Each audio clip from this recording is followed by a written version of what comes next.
I've just been so scared and like so intimidated to build it, but it is time. It's been about an hour and I still can't quite figure out what the hell is going on. After probably a 12-hour day of coding, grinding, baking bread, the most labor-intensive thing in the world, we finally got the feature done. I actually just finished up my database design, so let me show you the schema on my laptop. Good morning. It is Sunday morning right now, and I just woke up. I look kind of insane. Also, shout out to the sweater. I got that dog in me. Costco hot dog, $1.50. Best food item in the world. Come at me. Michelin star restaurants can't touch this holy grail of culinary excellence. I've decided that today's a day where I build the feature that I have been dreading to build the most, but I've also known that it's like one of the most important features for me to build. I'm a little spooked right now, if I'm being dead ass for real with you right now. But it must be done. Just to give you some context about what exactly I'm building today. Right now, I'm building a product called PerfectInterview.ai. It is an AI mock interview platform. And the whole premise is that you're interviewing for a job or some program and you want to get a mock interview for something, but you might not know somebody that can give you a good mock interview, whether that be due to scheduling reasons or due to just not having a good network. But with the power of AI models, you can have a very natural mock interview where you're literally just like talking, having a natural conversation. You answer all the questions using your voice, and then our AI model then responds to you using an AI generated voice. So it feels very realistic. So that's what I'm building right now. The way that it works is that you can upload a job description to the job that you're interested in, and you upload your resume, and then we give you a custom interview tailored to your resume for that job description that you uploaded. It works really well, but some jobs, such as software engineering job interviews, which is what I am, I'm a software engineer. Chances are if you're watching this video, you are a software engineer as well, or someone interested in software engineering coding. Software engineering job interviews are inherently very technical. You need to be able to write code. You need to be able to do the whole technical interview. And right now, the existing product of Perfect Interview cannot walk you through a technical interview. It's just purely behavioral, but that changes today. Today is the day that I'm gonna be building the technical interview portion of it. So it's gonna be pretty intense. It's one of those things that's been like living rent free in the back of my mind because I've just been so scared and like so intimidated to build it. But it is time. It must be done. I gotta build this for my people, my software engineers out there, a more realistic mock interview. So let's get on over to the lab, talk about the exact details of the features that I need to implement to make sure that this is a powerful platform for software engineers to do mock interviews as well. All right, joke's on you. I'm actually already here at the lab. Haha, look at the camera work. You didn't think I was at my desk, but I was. So now let's dive into details about what exactly I need to do to make sure that this is a useful feature, a useful product that I build out. In a real life interview, you are talking to an interviewer, you're kind of chatting back and forth with them. They can answer certain clarifying questions to guide you in the right direction. You also need to voice out your thought process. You gotta like code and talk at the same time. Trust me, it's like walking and chewing gum. Some people can do it, other people can't. You might need to practice for this. We're gonna try to build a more realistic technical interview experience, and it must do the following things. Number one, you must be able to get a question, write code, and execute code against those test cases. Number two, we need to let the interviewee be able to ask questions using their natural voice to the AI-powered mock interviewer for some clarifying questions or for some additional help. Because once again, that's a huge portion of the real life interviews that the existing mock interview platforms do not have. The third feature we need to add is for the ability to record the entire interview, record the screen, record the voice, so that in the end, you can watch back how you performed during the entire interview. So then after the interview is done, we can upload that video file and save it for you so you can replay it back and see, did I sound like an absolute genius that I thought I was while coding, or did I sound like a certified smooth-brained dummy because I do not know how to code and talk at the same time? Trust me, it's one of those things where in your head, you think you are super good at something, but in reality, you kind of suck. In the past, I thought that I was a good dancer, and then some of my friends have recorded me dancing, and I'm like, I have absolutely no sense of rhythm. I look awful on the dance floor. So those are the three mandatory features that we need to build to make sure that this works. So let's get in the lab and get to work and build out this feature. Step one, UI design. Let's figure out what exactly this should look like from a UI perspective.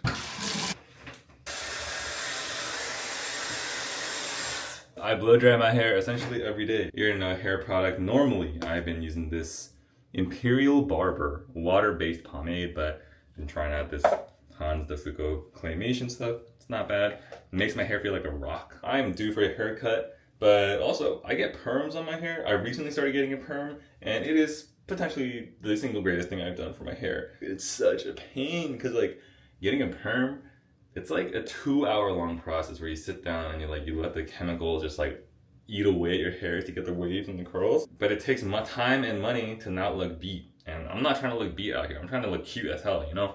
But anyways, hair is looking kind of ratchet, but it's good enough.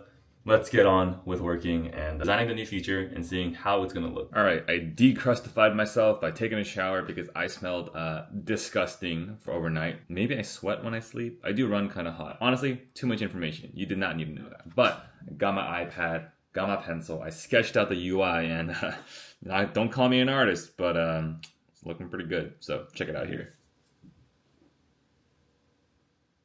Why are you looking like that? I promise it'll look a lot better once I actually code it out. But let's dive into the details of what is going on here. So first up, we got this interview question screen. On the top left corner, we're gonna have the actual question itself, and underneath we're gonna have the AI mock interviewer, the transcript of what the mock interviewer is saying if you ask it any questions. And then up here, we are gonna have the code block to actually write the code. Right underneath that, we're gonna have the spot to showcase the test results when you execute the code.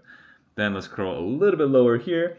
This is going to be the screen for when the user wants to review the interview. So the very first block is going to be the actual interview recording of the person that's doing the mock interview so they can hear how they sound. We're not recording the face, we're just recording the screen. So then you're going to see how the user codes out the interview. And then down below, this is the interview review section. So this is just going to be a screen recording as well as a microphone recording of the person talking through their coding interview and seeing how they performed on it. And then underneath that as well, we got the actual solution that they submitted.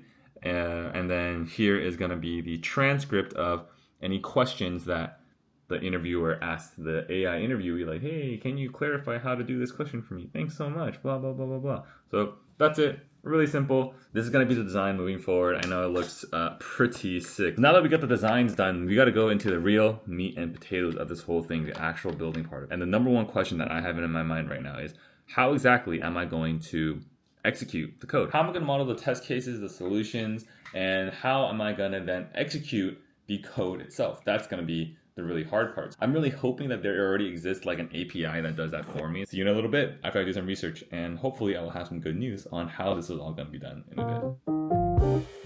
We are back roughly 1 hour later after doing some initial research on how I am going to execute the code for the people's solutions, and we have good news. We found an API that handles it all for me. Thank God, because I did not want to build that out. I found this one service called Judge Zero. And essentially what Judge Zero is it is an open source service that lets you execute blocks of code whenever you want. Since it is open source, they do have the option for you to self-host it on your own machine if you want to, but they also have an API on Rapid API that you can just pay for. So for me, I am actually more than happy just to pay for it on Rapid API. I don't want to take the time to set it up and self-host it on my own machines.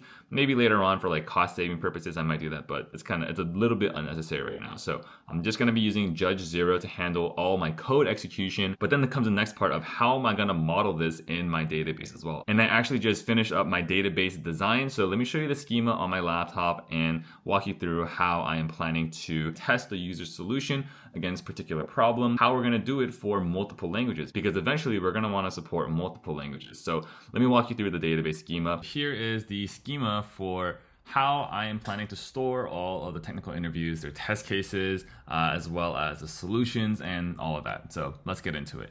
So first off, at the very top level, we have this technical interview question table right here. All it is an ID and it has a question attached to it. Then it has some foreign key relations as well. We have this technical interview question placeholder.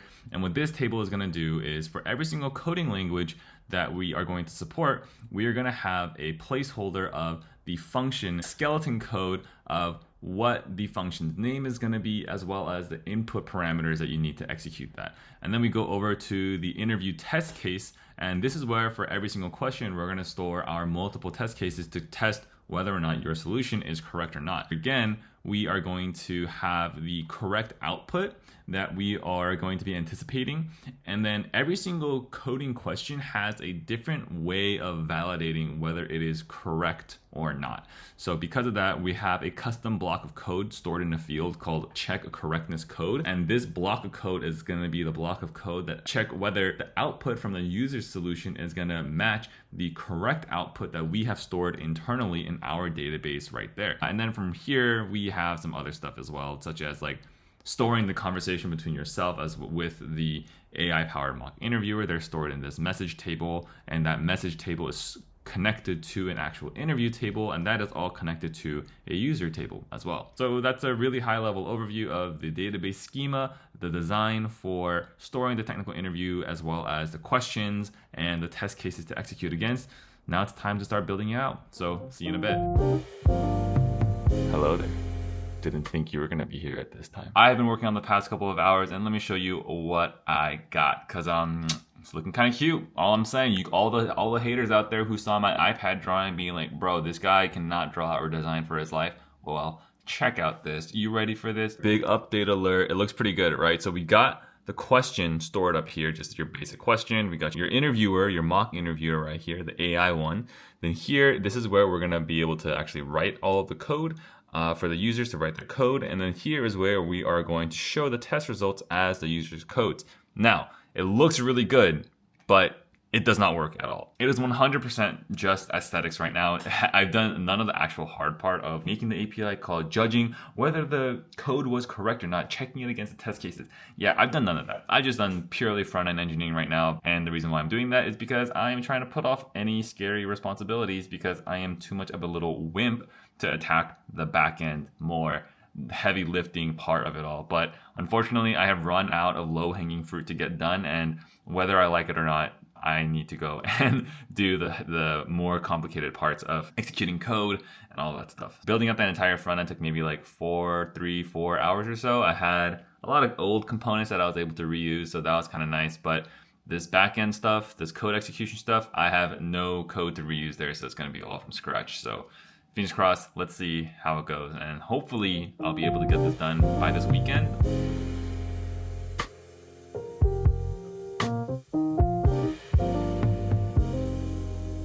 Welcome back. It had been roughly 2 hours since I've started working on this whole Judge Zero remote code execution. I was getting this crazy error on TypeScript. So I'm building this all with TypeScript. For some reason, in my code, I have a console.log statement. Very simple statement to print out a string in TypeScript. That is what you use. I know that's a real function. And then it says console.log does not exist in TypeScript.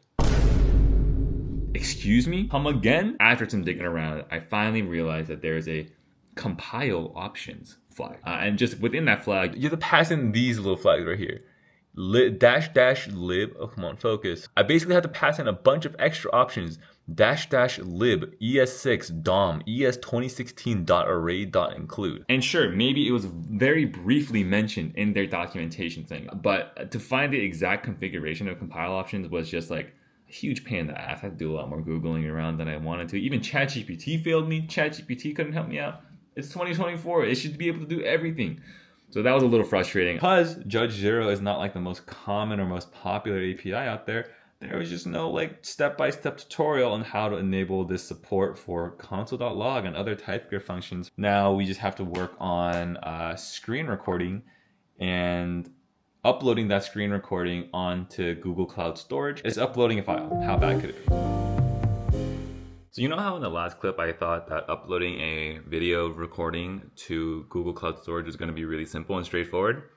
It's not. It's been about an hour and I still can't quite figure out what the hell is going on. I will dive into some more details about what the exact problem that I'm facing, but I will do so while baking some bread, because I totally forgot I'm going over to a friend's place for dinner tonight, and I promise I'm going to bring some bread. I already made the bread dough and everything, just got to pop it in the oven. Essentially, the root cause of the issue that I was facing was the fact that I wanted to upload my files completely on the client side. I did not want to send the video file all the way back to my backend, and the reason for that is because sending data from the front end to the backend, that incurs a lot of bandwidth usage, and the hosting platform that I'm using, which is called Vercel, charges a lot for the bandwidth. Like, it gets really, really expensive. And because video files inherently are on the more expensive side, I know that if I send the video all the way to the backend and then uploaded the video from the backend into Google Cloud, I was going to incur a lot of costs. So I want to do that completely from the client side. Oh my God, it's so hot.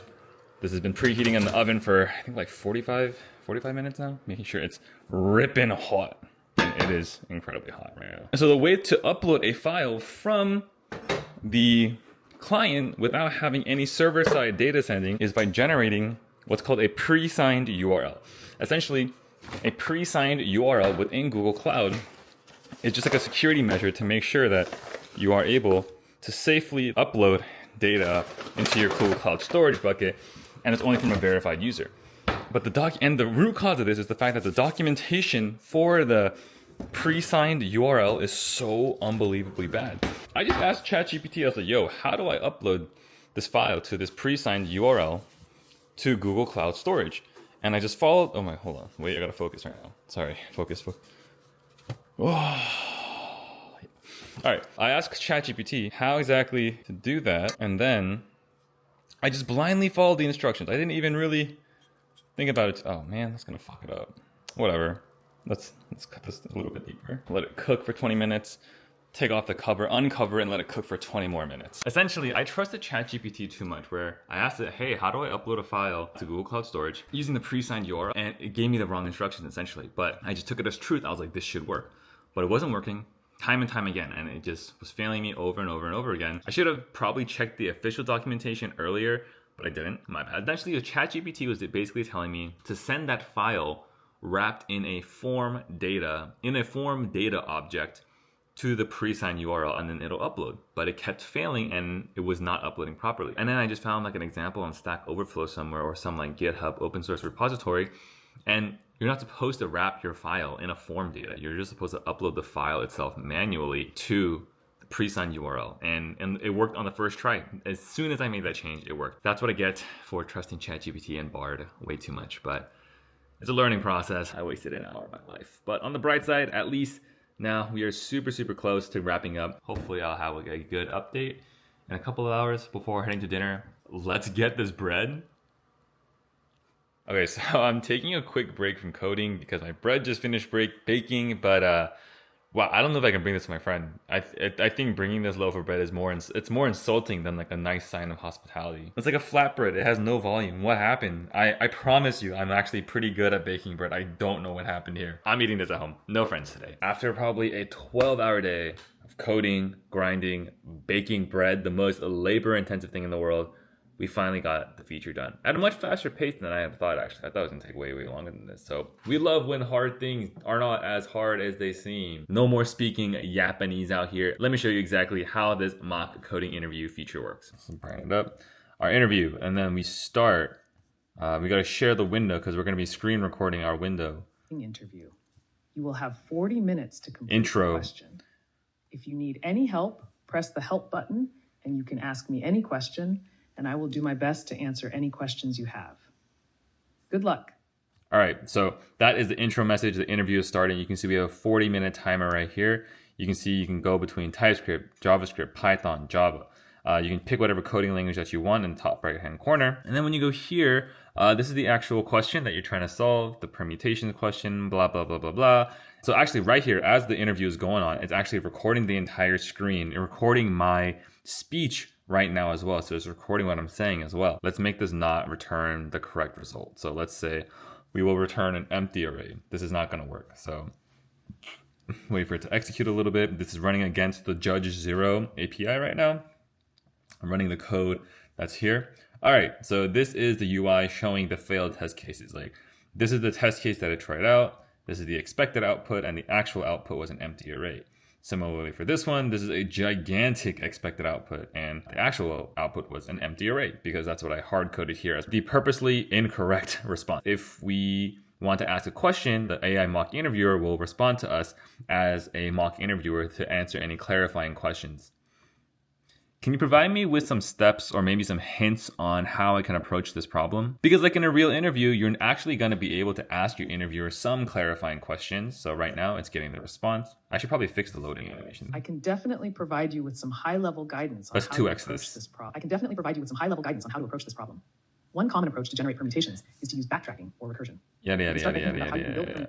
I'll be honest, I think it actually gives away too much of the solution here. So I think I need to update the AI model to be like, don't be so generous with the information. Like this is an interview at the end of the day. They got to be stricter with the information that they provide. Then if we actually resubmit this with the correct solution again, let's submit it. Then a little modal should pop up saying, you got all the right answers. We passed all the test cases. And then when you end the interview, this is the entire recording of your interview. You can play it back. So we're just going to wait for this to finish uploading. Gotta check the console to make sure that's working properly. It just got uploaded. Now we can start reviewing the interview. Click on review interview. Bang, look at that. So we have our entire recording playback video here. We have our interview transcript of any questions that we asked our mock interviewer on the bottom right hand corner here. And then right here, we have our final submitted solution. And you can also toggle the question view right here if you want to see the question. And you can see all the clarifying questions you asked as well. Super pumped that I got this feature done. I think the real path forward for Perfect Interview is to start creating curated interview experiences in specific job verticals rather than just being like a very general job interview platform. So stuff like software engineering, consulting, business school, medical school, a lot of these more like white collar jobs, I think there's like a ton of opportunity in that space to make a really robust mock interview experience there. Check it out at perfectinterview.ai. Let me know what you think. All right, thanks for watching. See you in the next one.